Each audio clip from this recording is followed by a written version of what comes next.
Muy buenas tardes, noches para todos los que están del otro lado. Espero que estén muy bien y nuevamente muchas gracias por unirse a otro webinar del colegio. En esta ocasión un webinar especial de la delegación número 3.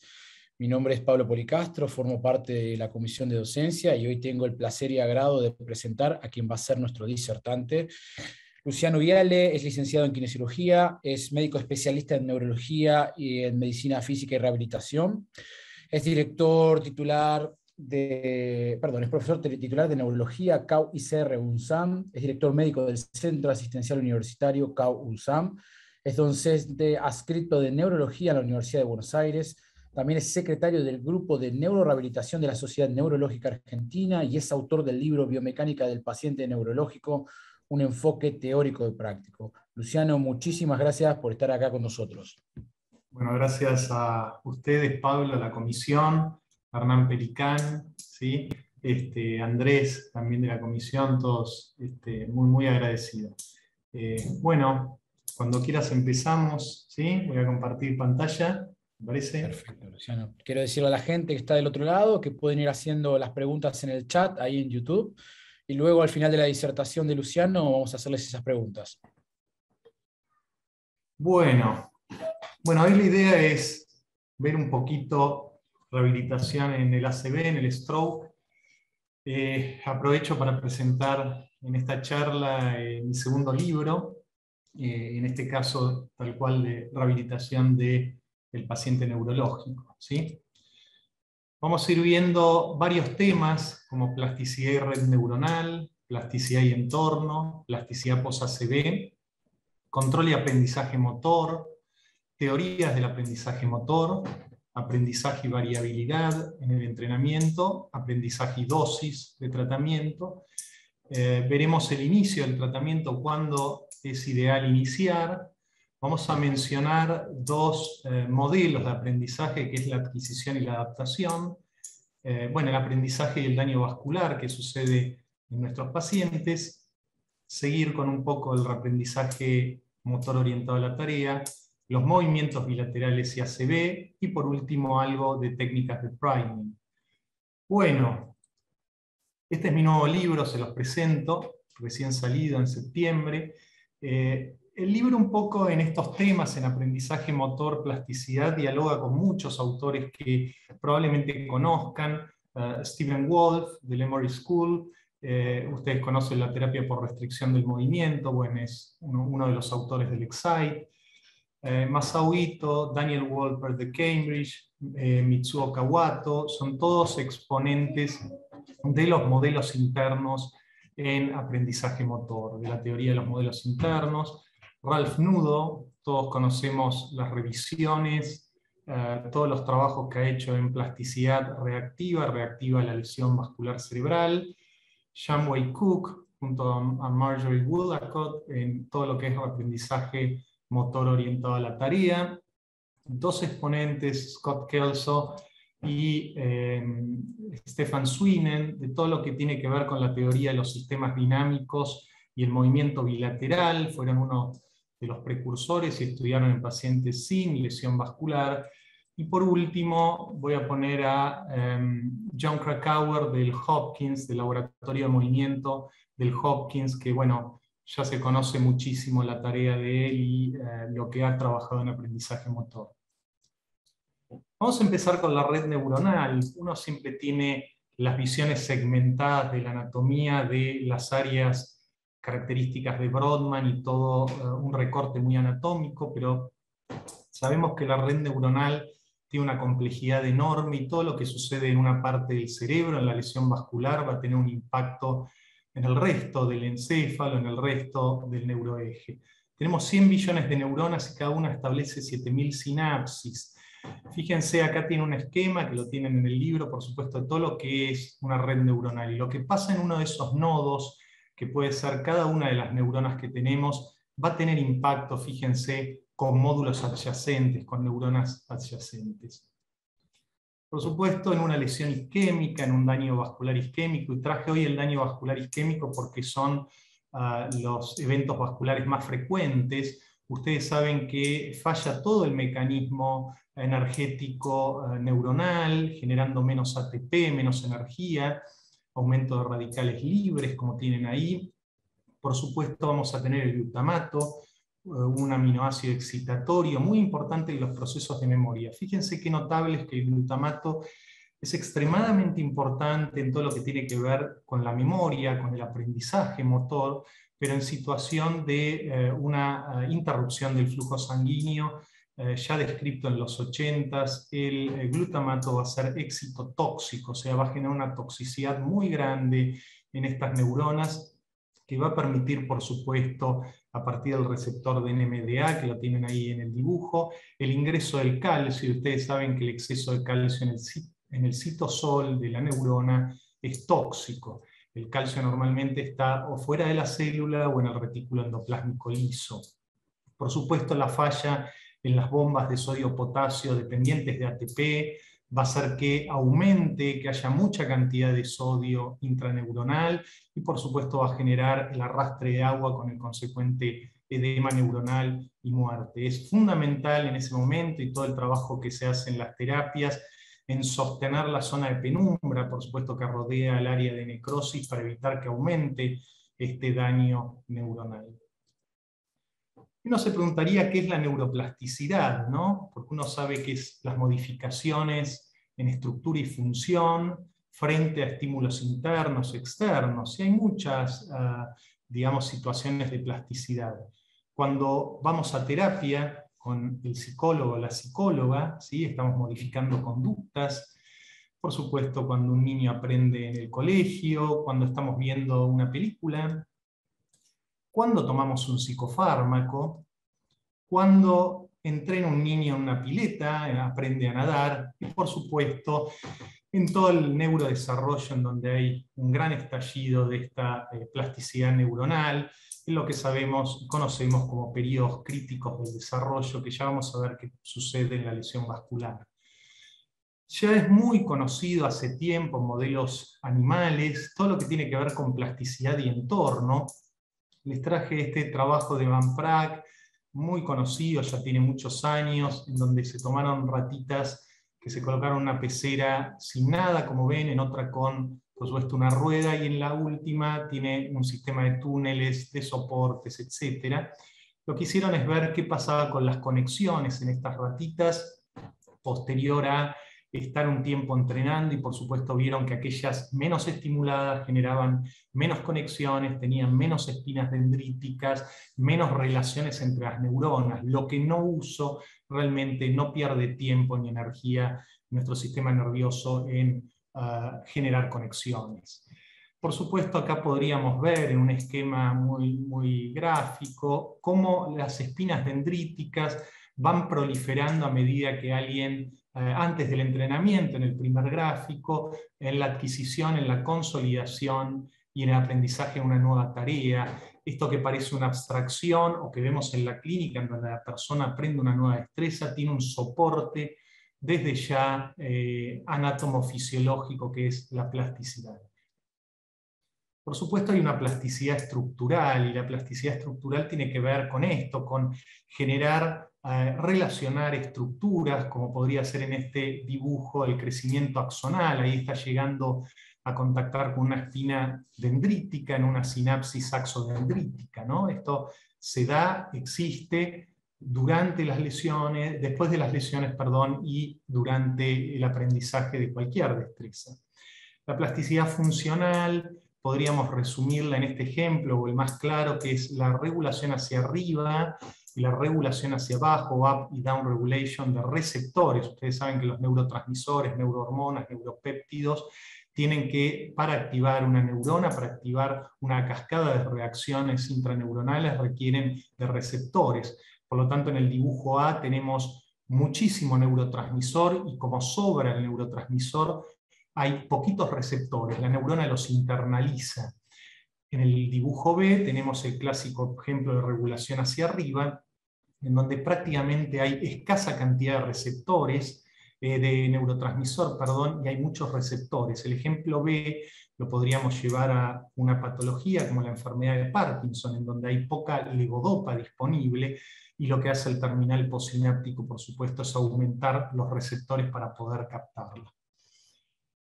Se estudió bastante en modelos animales, también en seres humanos, la plasticidad uso dependiente, ¿no? El use dependent plasticity. Se ha visto que en pacientes con stroke se utilizaron entre 300 y 800 repeticiones para lograr el aprendizaje de algunas destrezas. Es cierto que no tenemos un número. Lo que sí sabemos es que durante una práctica cotidiana podemos llegar a hacer 60 repeticiones, un poco menos. Es extremadamente importante, esto nos dice la generalización, la transferencia de lo aprendido en el gimnasio terapéutico y llevarlo a la vida cotidiana del individuo. Post-ACV tenemos dos tipos de plasticidad, la adaptativa y la maladaptativa. La adaptativa es aquella que va a favor de la función, la maladaptativa es aquella que va en contra de la función. La plasticidad maladaptativa podríamos resumirla en uno de los ejemplos más claros, que es la espasticidad. La espasticidad, por supuesto, genera cambios reológicos, cambios por supuesto, dificultad en la movilidad, a mayor espasticidad, menor movimiento voluntario. Lo mismo que la epilepsia postraumática, luego de un evento vascular, que de una cicatriz glial en nuestro cerebro, y eso puede ser un foco epileptógeno futuro. Por supuesto, quiero mencionar dentro de la plasticidad maladaptativa a la inhibición interhemisférica. ¿Y qué es esto? Ustedes saben que hay un equilibrio entre ambos hemisferios, un equilibrio inhibitorio. Ninguna corteza, ningún hemisferio está por encima del otro. En el ejemplo acá tenemos una lesión subcortical en cápsula interna del lado izquierdo. Por lo tanto, este equilibrio, cuando hay una lesión en un hemisferio, en la vía motora, en este caso en la vía piramidal principal, lo que vamos a tener es un desequilibrio, ¿sí?, inhibitorio, en donde la corteza sana va a inhibir a la corteza afectada, por lo tanto intentando, de alguna manera, de tomar las riendas frente a la disminución del movimiento. Por lo tanto, esto es lo que vamos a tratar de un poco luchar durante la rehabilitación de nuestros pacientes, intentando de alguna manera, y si lo permite la lesión, lo permiten las comorbilidades, por supuesto, lograr un nuevo equilibrio entre ambas cortezas o lo más cercano a lo normal. Hay un dato o dos datos que quiero que se lleven porque la plasticidad es muy amplia y tal vez en el libro está más descrita desde ya. Dos datos importantes de plasticidad y práctica clínica. Una de ellas es, por supuesto, el periodo crítico, esa ventana de tiempo en donde el cerebro está más ávido de aprendizaje, en donde la plasticidad está facilitada. Ustedes saben que los primeros 3 meses son fundamentales, pero podríamos situarnos en los primeros 6 meses. Actualmente hay trabajos que están cada vez extendiendo un poquito más este periodo crítico, inclusive algunos hablan de 1 año, pero vamos a quedarnos como concepto hoy concreto de los 6 meses. Esto no quiere decir que posterior a esos 6 meses no exista la plasticidad. La plasticidad, por supuesto, no va a estar tan exacerbada, tan facilitada como en los primeros 6 meses. El segundo concepto de plasticidad y práctica clínica tiene que ver con la estimulación de la mano afectada. Ustedes saben que una gran mayoría de eventos vasculares afectan la mano, muy pocos pacientes recuperan la mano, por lo tanto nuestros esfuerzos tienen que estar puestos en la mano del paciente. Ustedes saben que también otro dato es que el homúnculo motor tal cual lo conocemos, el homúnculo que Penfield y Baldry describieron en el siglo XX, por supuesto cambió muchísimo y sabemos que hoy tiene una conformación tipo patrón en mosaico. Esto quiere decir que en el área que representa la mano, que tiene una amplia representatividad, o sea, mucha superficie cortical en M1 o corteza motora primaria, por supuesto, también va a estar representado el codo, el hombro y el antebrazo. Por lo tanto, al estimular la mano, indirectamente vamos a estar estimulando el resto del miembro.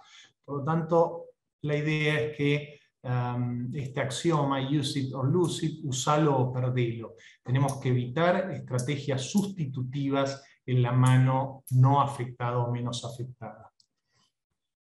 Bueno, entrando un poquito en el aprendizaje motor, cuando empecé a escribir hace 2 años y 7 meses el libro, me planteaba si esto que vemos acá, por supuesto, la incorporación de destrezas a lo largo de nuestra vida, tenía algo que ver o alguna relación con este tipo de aprendizaje, este tipo de reaprendizaje o readquisición de destrezas perdidas o alteradas en cierta medida. Por lo tanto, vamos a empezar a hablar un poquito de lo que es control de movimiento y aprendizaje. Son dos conceptos que van muy de la mano porque tienen estructuras en común que los relacionan. El control del movimiento es la capacidad para mantener y modificar la postura y el movimiento como resultado de un complejo conjunto de procesos neurológicos y mecánicos. Nos permite iniciar, dirigir y calibrar los movimientos voluntarios. Por supuesto, esto tiene un gradiente antero-posterior, comenzando en la corteza prefrontal. Ustedes saben que lo prefrontal tiene que ver con la conducta estrictamente, y ahí comienza la motivación a movernos, plantear un objetivo. Por supuesto, cuando voy acercándome en este gradiente antero-posterior hacia el área de la corteza motora secundaria, está la planificación y finalmente el gran ejecutor, que es la corteza motora primaria, donde asienta el homúnculo motor ya mencionado. Por lo tanto, es un proceso cognitivo mecánico. Cuando únicamente hablamos de proceso mecánico, nos quedamos cortos. Es un proceso que involucra muchísimas estructuras del movimiento y lo tenemos que ver de esta manera. Personas con daño en la corteza prefrontal probablemente estén con moria, abulia, no motivados, pero no tengan dificultades para moverse, sino que la primera instancia de este proceso esté fallando. El aprendizaje motor, ¿qué es? Es una serie de procesos internos que provocan un cambio permanente en el desempeño motor como resultado de la práctica o experiencia. Qué importante, práctica o experiencia. Engloba la toma de decisiones y dos términos que vamos a hablar más adelante: adquisición y la adaptación. Les voy adelantando que la adquisición es incorporar una nueva destreza y la adaptación sobre una destreza ya incorporada es hacer ajustes necesarios frente a distintas condiciones. Uno aprende lo que practica, y esto es clarísimo. Aprendemos durante el neurodesarrollo. Yo veo a mi hijo que continuamente está explorando y aprendiendo, y también nuestros pacientes. Vamos a hablar dos cositas de las teorías. Las teorías, no, voy a hablar de esto nada más, algo muy, muy acotado porque es un tema bastante largo, pero hay teorías que se refieren a la programación motriz y aquellas que no utilizan el programa motor. El programa motor básicamente es un constructo que me dice: aquí comienza el movimiento, aquí termina, ¿sí? Las teorías de programación motriz aparecieron a lo largo de toda la historia, desde los engramas motores de Bernstein, Alexandrovich Bernstein, soviético, los esquemas motores de Schmidt en el 74, y los modelos internos que, si bien vienen con antelación en los 90, se han desarrollado bastante, que tenemos tres grandes exponentes: Daniel Wolper, Masao Ito y Mitsuo Kawato.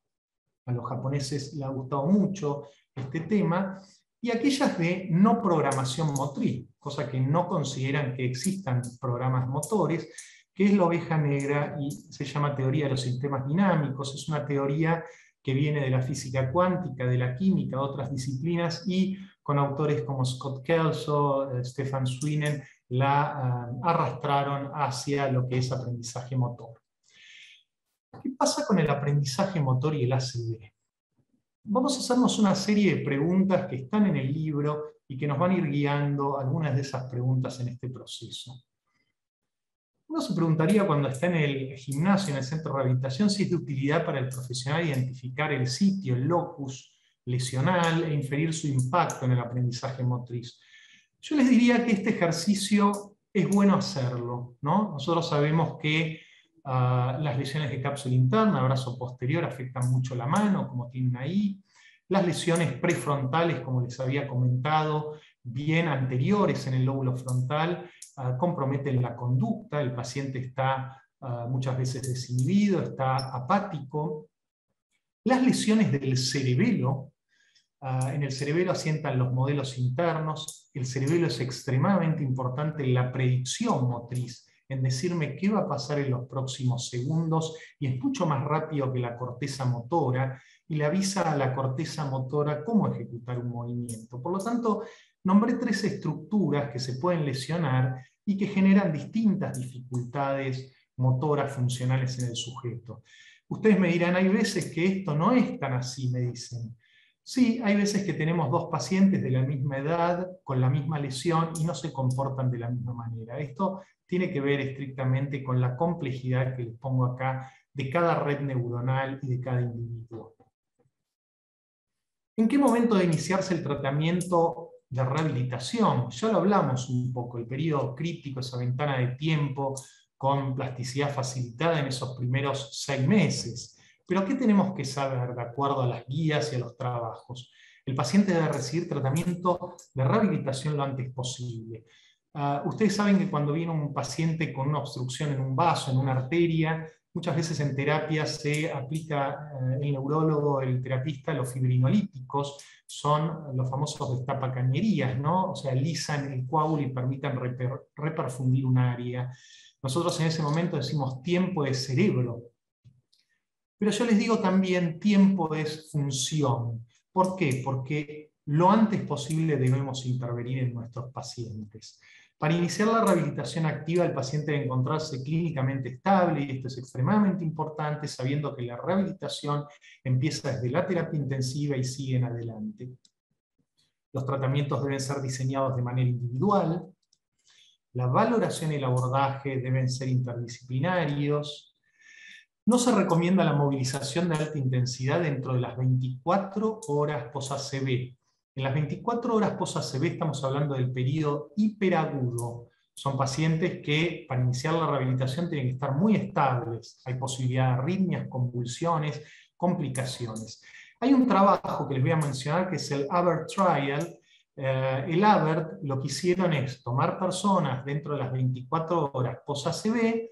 En esas 24 horas, una de las ramas se le dio terapia convencional, a la otra se los sentaba en la cama, si podían, se los paraba, y se hizo una terapia, una movilización que se llamó de alta intensidad. Realmente no hubo diferencias entre un grupo, terapia convencional, con el otro, pero sí lo que tuvieron es más mortalidad en la rama que se las movilizó precozmente y con este protocolo de alta intensidad. No tuvo significancia estadística, pero sí hubo finalmente más fallecimientos.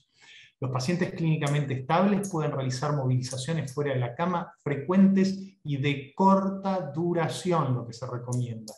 Poco tiempo, entre las 24 y 48 horas post-ACV, ya pasado el hiperagudo. Vamos al entrenamiento motriz.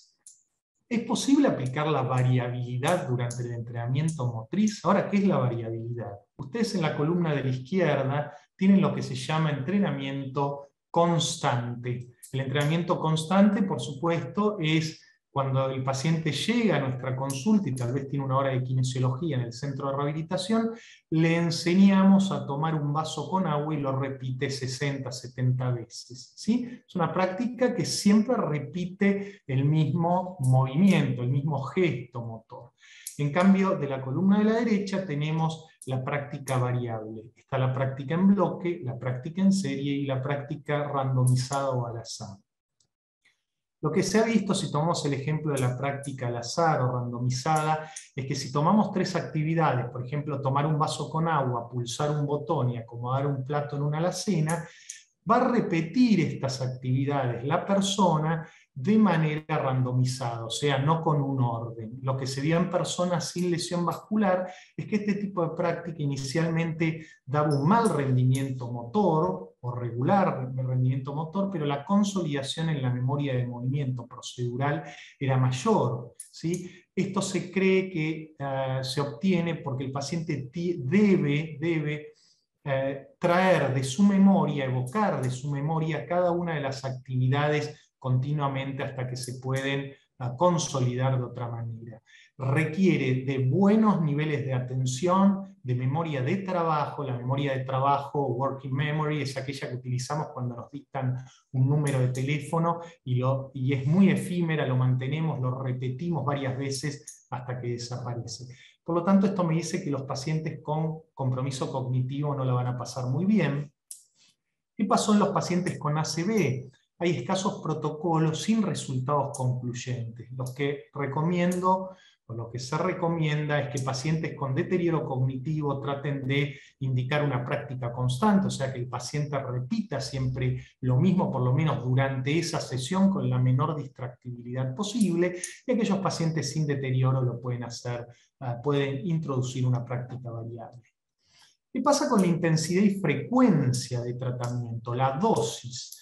Y esto, como le decimos a los pacientes, es como los fármacos. No podemos darle 2 kilos de aspirina, le tenemos que dar 100 miligramos.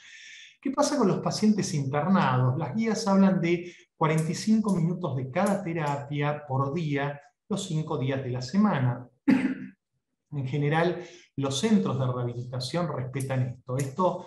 Quiero aclarar que no son recetas magistrales, hay pacientes que toleran por fatiga cognitiva o física o ambas 10-15 minutos de terapia, o sea, se adapta a cada paciente. Pacientes ambulatorios son 2 a 5 días por semana, ¿sí? Esto también considerando lo mismo. ¿Qué pasa con el fortalecimiento de grupos musculares mayores, glúteos, cuádriceps, bíceps? Hablamos de 2 a 3 veces por semana, fortalecerlos en un 50-80% de una repetición máxima. Y uno dice, ¿qué es una repetición máxima? Es la máxima carga tolerada en una vez. Esto rara vez lo hacemos en kinesiología, por lo tanto, comenzamos sin peso, o sea, con el peso del segmento, a hacer trabajo, eliminando la gravedad o contragravedad, ¿no? Eso lo va dosificando el profesional. Y por último, aeróbico, trabajo aeróbico 3 a 5 veces por semana, entre 20 a 60 minutos. Desde ya está decir de más que deben tener valoración cardiológica. Acuérdense la relación, la brain-heart connection, la conexión cerebro-corazón, tan importante en las fases agudas del ACV como posteriormente, ¿no? ¿Qué pasa con los modelos experimentales, ¿no? ¿Qué se utilizó para estudiar el aprendizaje motor en personas con daño vascular? O sea, los modelos que utilizamos en investigación. Bueno, se utilizó la adaptación y la adquisición, lo que hablamos antes. Vamos a definirlas un poquito. La adquisición se define como la práctica inicial de una destreza. Ustedes incorporan una nueva destreza, ¿sí? Utiliza una nueva red de circuitos neuronales, claro. Tiene que haber nuevas relaciones entre las neuronas para generar un nuevo movimiento. La adaptación se refiere a los ajustes en un movimiento ya conocido. Esto quiere decir, primero tengo que adquirirlo para después realizar los ajustes necesarios frente a condiciones cambiantes del entorno y por supuesto utiliza la misma red neuronal.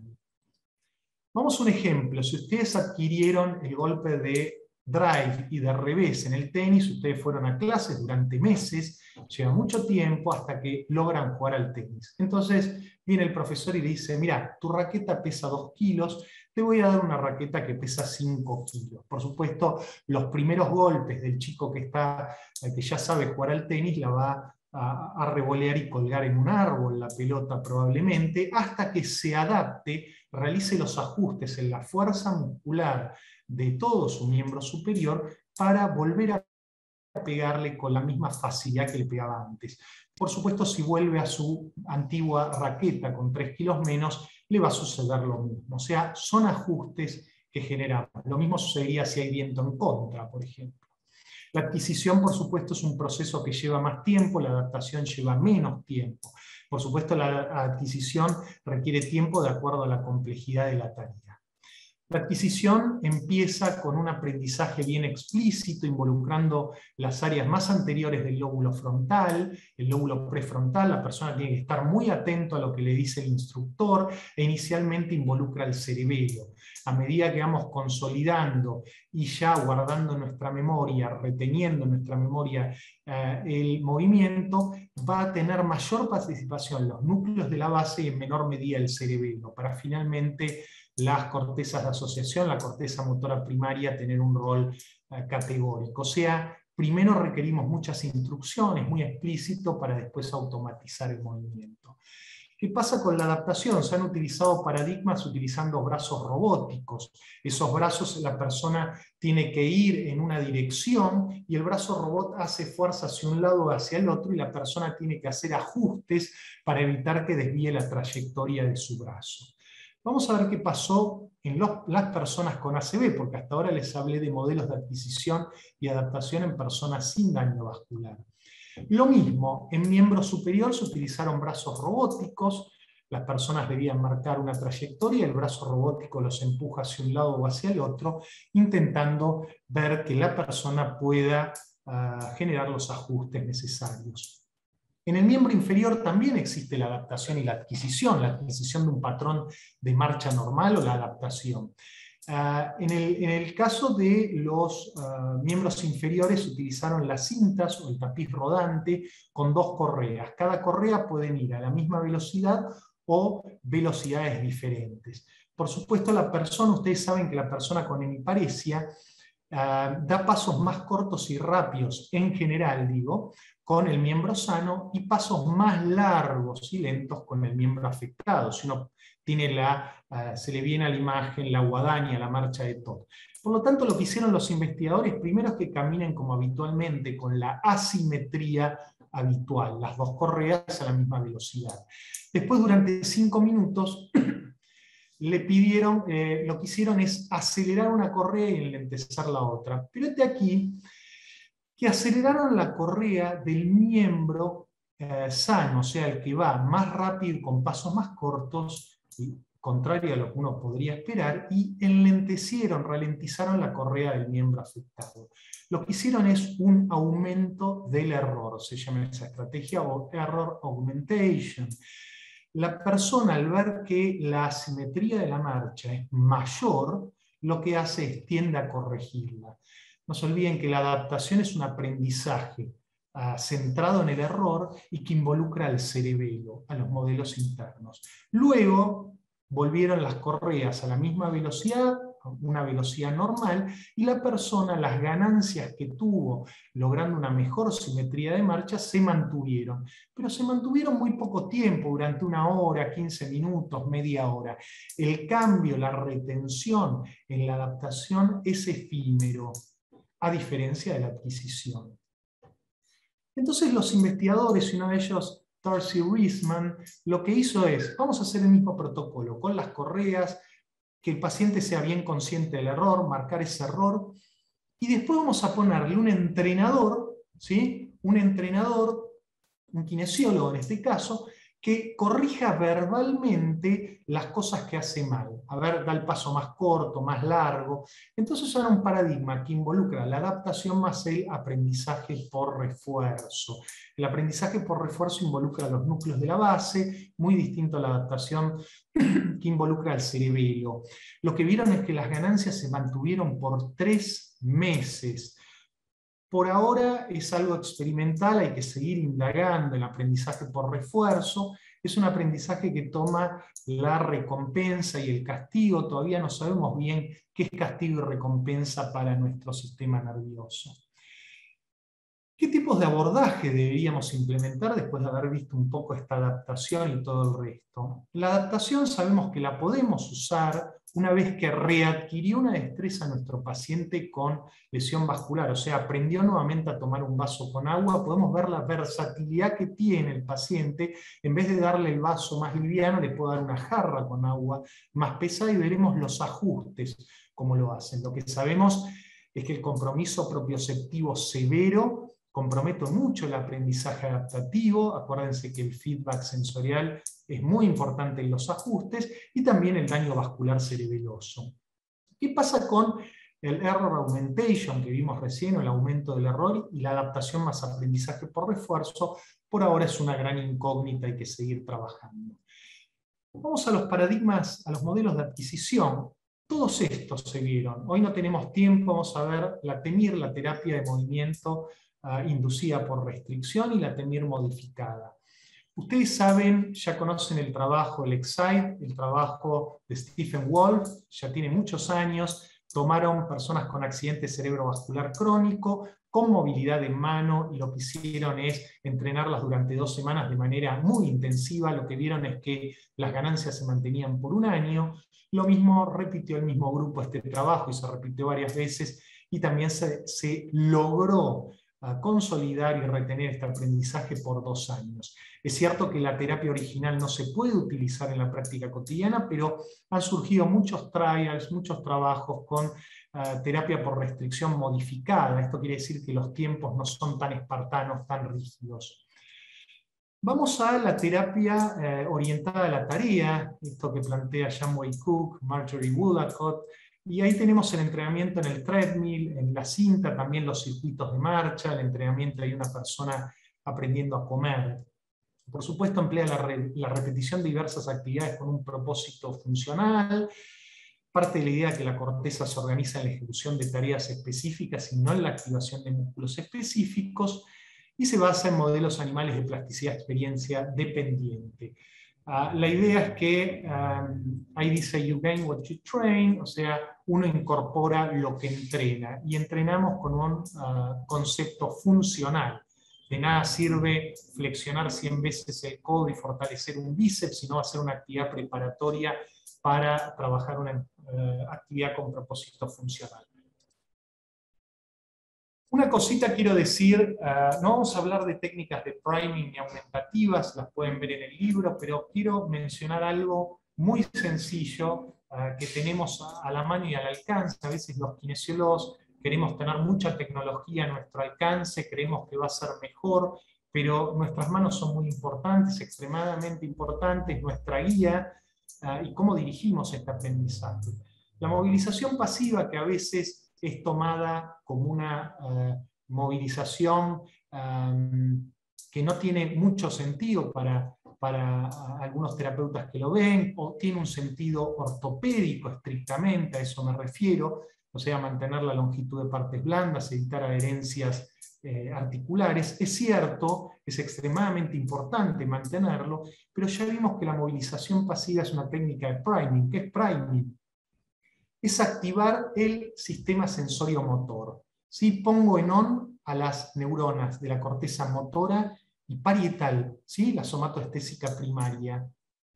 Las facilito, las preparo antes que descarguen, antes que haya cualquier movimiento. Se ha visto que modifican mapas corticales, esto es clarísimo, pero modifican mapas corticales cuando el paciente deposita principalmente la atención en el miembro que está siendo movilizado. Por lo tanto, lo que le tenemos que pedir al paciente es que cuente la cantidad de repeticiones que vamos, o que cuente el tiempo, algún tipo, bueno, por supuesto si tiene un daño cognitivo no lo va a hacer, pero tratar de que él pueda mirar su miembro superior e inferior que está siendo movilizado. Las técnicas de priming hay muchas, la terapia del espejo, el action observation, basados en los neuronas en espejo, por supuesto la movilización pasiva y el estímulo táctil, no necesitamos nada, nuestras manos, y por supuesto los fármacos. Los fármacos, hay revisiones, a mí me tocó hacer con un equipo de farmacología una revisión en el 2017, por ahora no tenemos demasiado con los fármacos, cualquier día hablamos de esto, es muy apasionante, pero no hoy. Esto sería el priming. La neurona está preparada, está activada, está esperando el disparo para salir corriendo. Las técnicas aumentativas actuarían cuando la persona empieza a correr y tenemos que potenciar esa actividad sensorio-motora muscular. ¿Sí? Para finalizar, ¿qué pasa con los movimientos bilaterales? Son extremadamente importantes los movimientos bilaterales. Lo que se ha visto en los trials de pacientes neurológicos es que existió mejoría en el desempeño motor, principalmente de los segmentos proximales del miembro, no así en los paradigmas de movimiento de la mano, o sea, mejoraba el hombro, un poco el codo, pero no la mano. Y esto depende mucho de la indemnidad. Ustedes saben que el haz piramidal maneja la mano, o sea, tiene amplia influencia sobre la mano, y las vías vicariantes alternativas que se activan durante una ACV, como el haz córtico retículo propio espinal que tienen en la imagen, tiene representación en ambas cortezas y en ambas semimédulas. Muy importante en la recuperación, pero principalmente en los segmentos proximales de ambos miembros. Lo mismo que el haz piramidal directo, tiene mucha influencia sobre los segmentos proximales del miembro. Por lo tanto, uno diría, hay poca evidencia para recomendarla. Sin embargo, la vida sabemos que es bilateral y recomiendo que se trabaje el movimiento bilateral una vez que tengamos un adecuado o aceptable control del miembro parético. ¿Qué pasa con los movimientos bilaterales y el estudio de esto? Se han investigado autores, tanto en personas sin daño vascular como con daño vascular. Nosotros sabemos, los movimientos de arriba, que se llaman en fase, que los movimientos simétricos, como tienen ahí en la imagen, se contraen músculos homólogos al unísono, y los isodireccionales, en este caso la pierna y el brazo hacia el cénit, son mucho más fáciles de ejecutar para una persona con y sin daño vascular.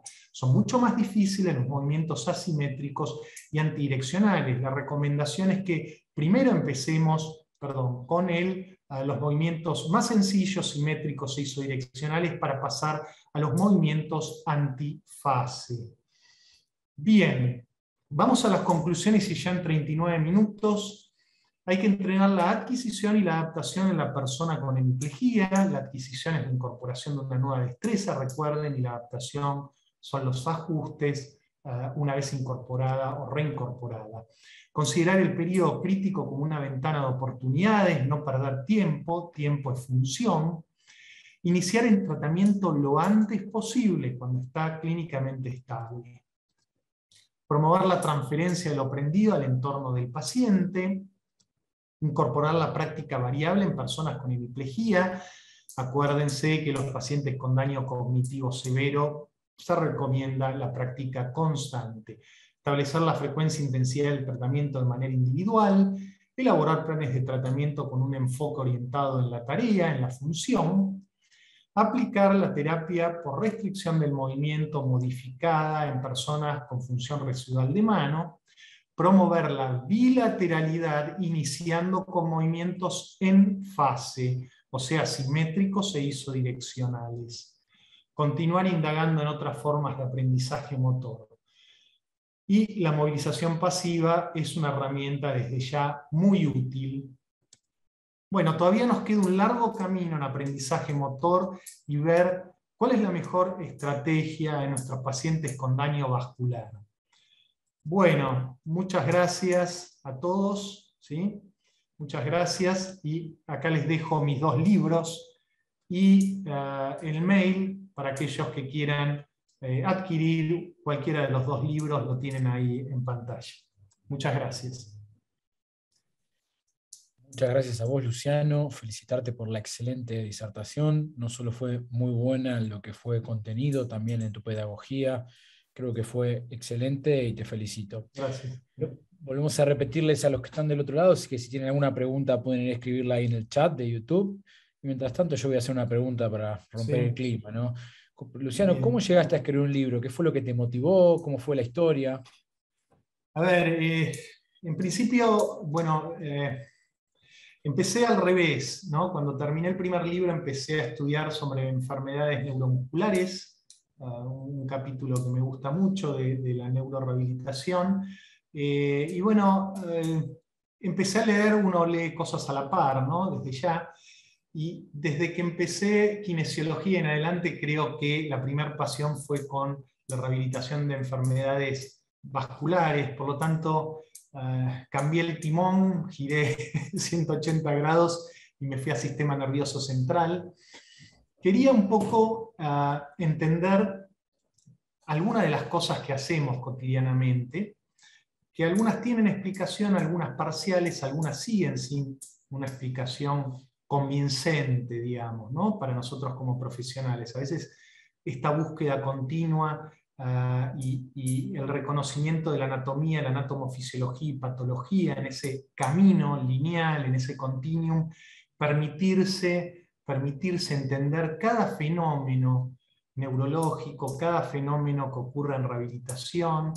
Casualmente me río siempre porque hay un fenómeno que es la reacción de Soukes, que está descrita en libros, casualmente en el Bromstone, ¿no? Que uno tiene una explicación, pero nunca encontré una explicación que me satisfaga, ¿no? Pero digo, hay un montón de datos, de circunstancias. Yo creo que con los años, en estos 23 años, creo que fui descartando cosas que hacía inicialmente, fui sumando herramientas, y me parece que mi idea siempre, los libros pensando en el profesional kinesiólogo, en el terapista ocupacional, en el médico que trabaja en rehabilitación, tener herramientas. Y un dato claro es que yo siempre vi la plasticidad como algo apasionante pero abstracto, ¿no? Esto de abstracto, decir, bueno, está bien, perfecto, pero acá tengo al paciente, ¿qué hacemos con el paciente, ¿no? Y es la pregunta que nos hacemos como kinesiólogos, el know-how, ¿no? El saber cómo.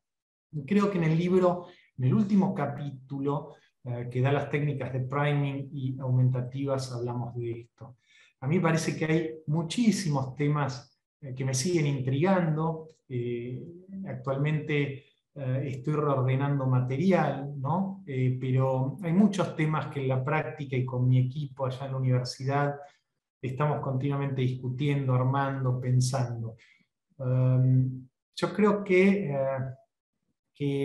es un desafío, y creo que todos los profesionales que están acá se plantean esto en la práctica, ¿no? ¿Por qué hacemos esto?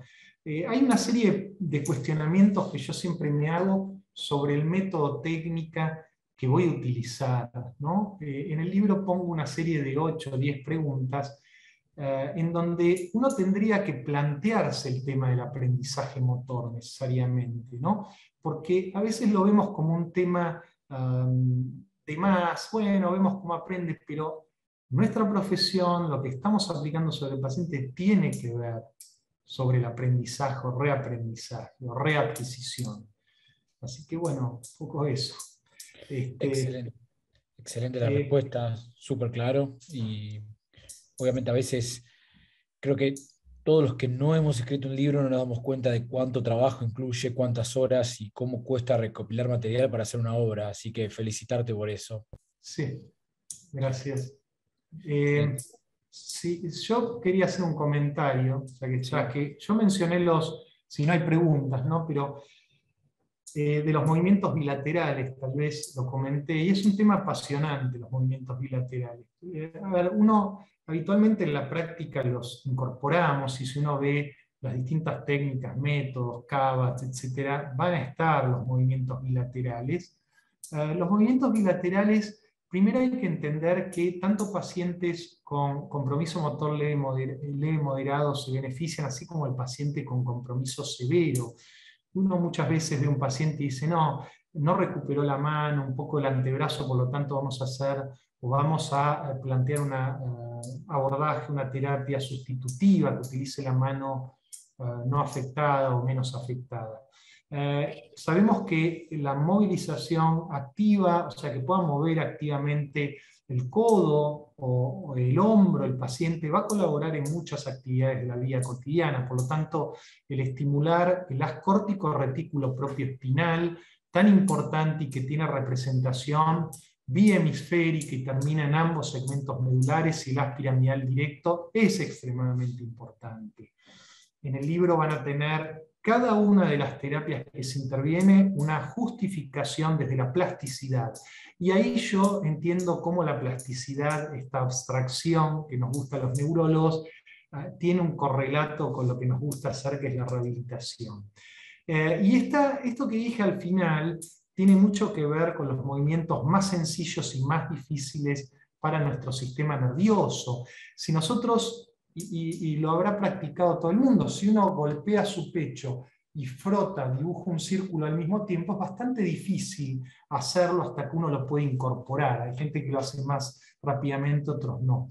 Esta ritmicidad ha sido estudiada, esta ritmicidad y la dirección del movimiento, como les puse antes, involucrando un poco a la teoría de los sistemas dinámicos, esta teoría que no implica programas motores, ¿no? Ese constructo, vuelvo a repetir, que me dice dónde empieza un movimiento y dónde lo finalizo. Entonces, Me parece que teniendo estos datos de la bilateralidad, que es más sencillo, que es más complejo y que todos se beneficiarían, hay que introducirla. Desde ya estoy de acuerdo que lo hacen los colegas. Y otro dato más en las técnicas de preparación al movimiento. El priming se ha visto en psicología, en otras disciplinas, no es únicamente activar una neurona, facilitarla, uno se acuerda, ¿no? En muchas terapéuticas. Es importante aplicarlo, no tiene un costo elevado, digamos, las terapias que vimos, y tienen más o menos evidencia, eso lo describo en el libro, cosa que el profesional no requiere demasiado, requiere de su valoración kinésica, su diagnóstico kinésico y por supuesto ver cuál es la mejor forma para que nuestros pacientes, que vimos algunas, puedan aprender o reaprender el movimiento, ¿sí? Hay muchísimo de movimiento, hay muchísimo, en realidad yo no comenté el fast learning y el slow learning, el aprendizaje rápido y lento, pero todo esto fue estudiado hasta por un argentino, que es Leonardo Cohen, en el NIH en Washington, en pacientes con lesiones cerebrales. Por lo tanto, hay mucho, queda mucho por ver, todo esto que les di al final de el aprendizaje por refuerzo. La tendencia uno tendría que ver es que el aprendizaje pasa groseramente de lo explícito al implícito, al automatismo, ¿sí? Por lo tanto, me parece que ese es un mensaje importante. Perdón, Luciano, ya que estás hablando del priming, ¿puedo complementar con una pregunta acá del ¿Cómo público? no? Acá está preguntando Leandro si tendría utilidad el priming a nivel neurológico si el paciente no está consciente. Claro, no, buenísima la pregunta. Recordá que para la action observation, que es la observación de una acción, para la terapia del espejo, que también se basa en el circuito de neuronas en espejo, la movilización pasiva, que es recomendable que la atención esté dispuesta, digamos, no funcionaría el priming, salvo el priming inducido por fármacos. Desde ya el fármaco opera sin ningún tipo de necesidad atencional, ¿no? Desde ya. Pero la estimulación siempre tratamos de que el componente atencional esté. De hecho, yo no comenté, pero la movilización pasiva, hay trabajos que observan que no hay tanta activación cortical, ¿sí? Y en otros sí. Los que vieron que sí hay activación cortical es cuando la atención está puesta en el segmento movilizado. Con respecto a las otras dos técnicas de priming, y voy a volver, si me permiten, así lo pueden ver. La terapia del espejo y la action observation también requieren al circuito de neuronas en espejo, por lo tanto es buena la pregunta, la atención. ¿Sí? Excelente. Bien. Luciano, ¿puedo hacer otras preguntas de acá del público? Sí, cómo no. Sí, por Bien, favor. acá están comentando, Damián dice, ¿qué métodos recomendarías para tratar a un paciente con heminegligencia? Qué complejo. La heminegligencia se ha trabajado desde con prismas hasta del lado no negado, llamémoslo. Yo diría que no hay una terapia concreta por sobre las restantes, ¿no? Tiene mucho de intuición y mucho de trabajo sobre el componente atencional del paciente. Uno lo que ve en los pacientes con heminegligencia es que a medida que se va resolviendo el edema cerebral, mejora, digamos, la conectividad cerebral, el paciente vemos que ese campo tiene una mayor apertura. No siempre es así, pero muchas veces también, entonces hay que darle tiempo. No confundirlos, por supuesto, a veces está la confusión si es una heminegligencia o un trastorno campimétrico. Pero no diría que hay una terapia por sobre todo el resto. Se han probado varias, como comenté, tratando inclusive con prismas de ampliar la visión del paciente en esa negligencia. Son pacientes con alto riesgo de hombro doloroso, de lesiones, por supuesto, hay que cuidar mucho de eso. Es una de las banderas rojas para el paciente que concurre por la posibilidad de generar un hombro doloroso. Bien. Y acá Romina por ahí está planteando una dificultad que tal vez podrías ayudarla. Ella está mencionando que la mayoría de sus pacientes tienen mucha debilidad muscular, que no vencen la gravedad y a veces es difícil entrenar directamente la tarea, ya que muchas veces empiezan a compensar. ¿Alguna Bien. recomendación que puedas darle? Muy bien la pregunta, porque lo que considero yo es que esto es lo que necesitamos los kinesiólogos, digamos, tenemos el problema in situ, ¿no? A ver, lo que puedes usar es, yo lo comento en el libro, los soportes, deslizarse en una mesa, no hace falta mucho. Muchas veces, a ver, voy a comentar algo, a veces la mecánica va por un lado y la fisiología por el otro. ¿A qué me refiero? Uno dice, perfecto, yo puedo empezar a estimular la mano, pero no tengo un buen control proximal, todavía un buen control en la articulación intermedia, y uno dice, pero vos me dijiste que tenemos que estimular la mano. Claro, vos podés estimular la mano sin descuidar la biomecánica, utilizando un soporte. Lo más sencillo es deslizar el cuerpo, el miembro superior en una mesa. Probablemente lo haga con cierta compensación, inicialmente inclinando un poco el tronco, eso se va a ir puliendo con el tiempo. Esto para evitar pelear contra la neurofisiología, ir únicamente al segmento proximal y estar 3-4 meses con el hombro para pasar al codo.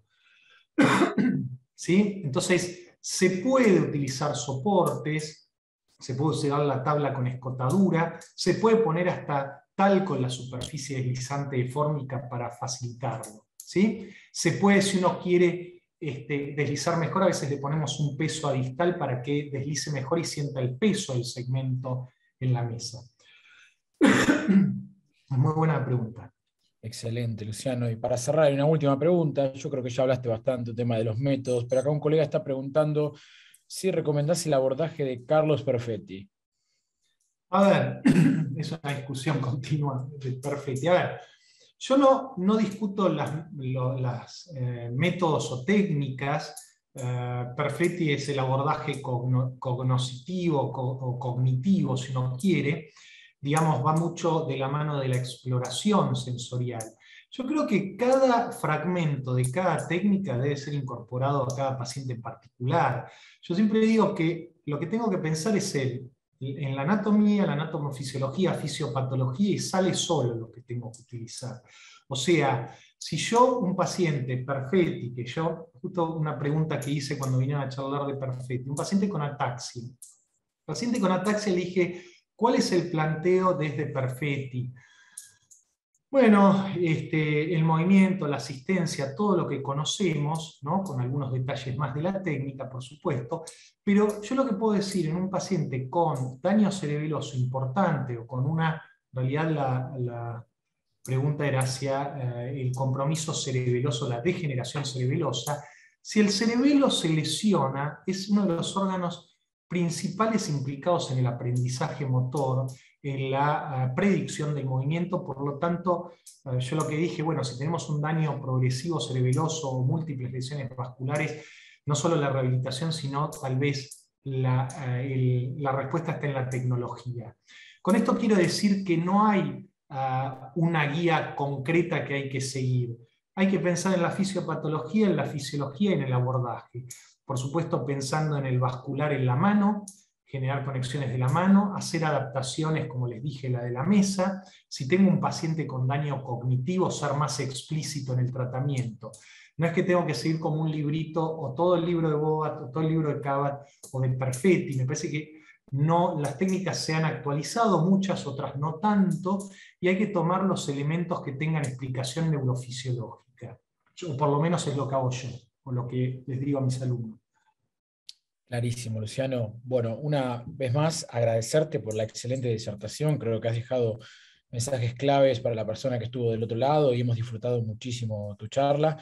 También agradecerle a todos los que estuvieron del otro lado, agradecerles también a Hernán Pelicán de la Delegación 3, que fue el organizador de este evento. Y bueno, esperamos tenerte nuevamente en el futuro, ya sea en un formato webinar o en otro formato, porque la verdad que ha sido un placer escucharte, Luciano. Igualmente, gracias a todos. Puedo dar un dato nada más de un curso, se puede. En Por la supuesto. universidad, en diciembre, vamos a estar haciendo 3 encuentros, ¿sí? El curso está emparentado al nuevo libro, por lo tanto, vía web pueden meterse tanto en Lectura Mundi, en la UNSAM, como en la página de la UNSAM para preguntar sobre el curso. Y aquellos que quieran, por supuesto, el libro pueden escribir a la dirección de mail que tienen ahí. Muchas gracias a todos. Muchísimas gracias, Luciano. Un fuerte abrazo para vos y para todos los que están del otro lado. Hasta luego.